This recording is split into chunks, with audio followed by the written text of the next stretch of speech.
Hey guys, MD here. Today we're going to be doing something a little different. It's with our leftover smoked pulled pork. We're going to be making barbecue ravioli. You guys have got to check these out. This is outstanding. Just something different. Stay tuned. Let me show you how we do it.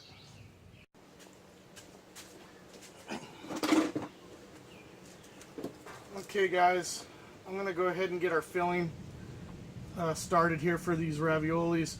What I did is I went ahead and I just reheated this pulled pork in the pellet smoker and just got it back up to temperature, give a little bit more smoke flavor, and I added some dry rub to it.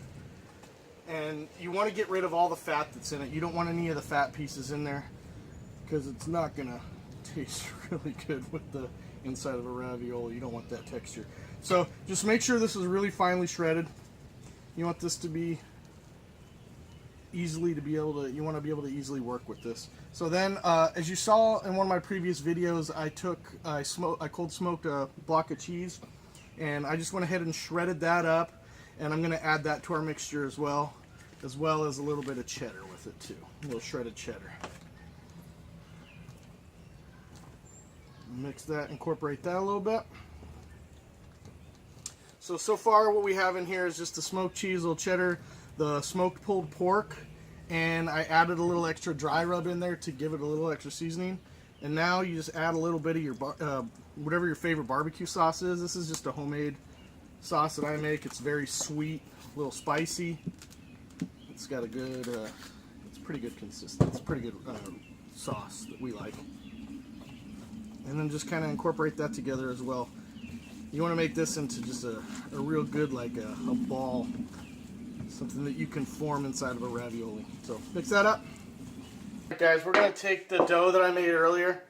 I made some fresh pasta dough. Let me put this stuff back in the bag so it doesn't get oxidized. I'm going to take about half of it, and then I'm just going to get some flour on my rolling pin. And then I'm just going to roll this out. Alright, then we're just going to cut this into even squares, basically, for our ravioli. I'd say that's about the right size. What do you think? Okay. Alright, now what you just want to do is you just kind of want to make whatever size ball you think is going to fit inside your ravioli. I'm going to do like that. And then I'm going to take a brush with water and just kind of brush the outsides of these. So that way the ravioli can, I'm going to do it on both sides there. That way it'll pinch together, it'll stick. So get some water on there, here we go. Go ahead and tint that up. These are like overstuffed ones, so you guys don't have to make them this big if you don't want to. So just stretch that dough like so. And really connect them. Get all the air out of there.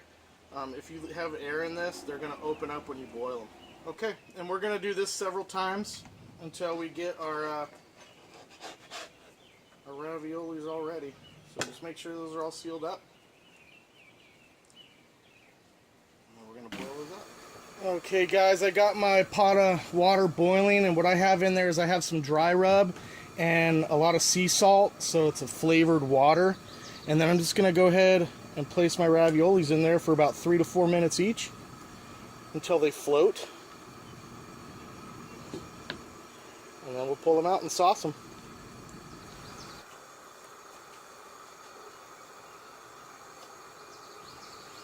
Okay, those are floating pretty good. I went and turned the heat off on it, and I'm just going to make sure I drain them pretty well and plate them up.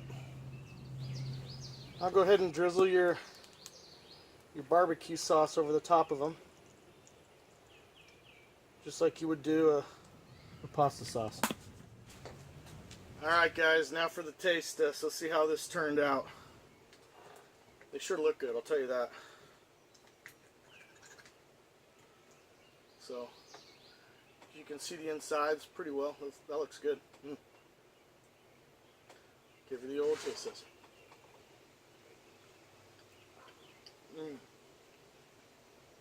Oh wow. Oh man. That is very, very good. Oh my gosh. It's really gonna enhance your sauce flavor, so make sure you have a sauce that you really like. This is perfect. Oh my gosh, that is so good. You guys have got to try this. This is just something else you can do with leftover barbecue. You can do it with brisket, your chuck roast, chicken, any of those things that you got left over. We just happen to have a lot of pulled pork left over, so we thought we'd try something different. And this turned out outstanding. Everyone's going to like this. I'm going to go ahead and finish off the rest of these. The family's inside eating already, and they're loving them. So, oh man, give them a try, guys. I promise you'll like them. If you like the video, go ahead and hit that like button down below. And if you'd like, go ahead and hit that subscribe button. You'll find more content just like this, some more country-style cooking. I hope to see you guys back. I appreciate y'all watching. As always, get your families outdoors, and I'll catch you next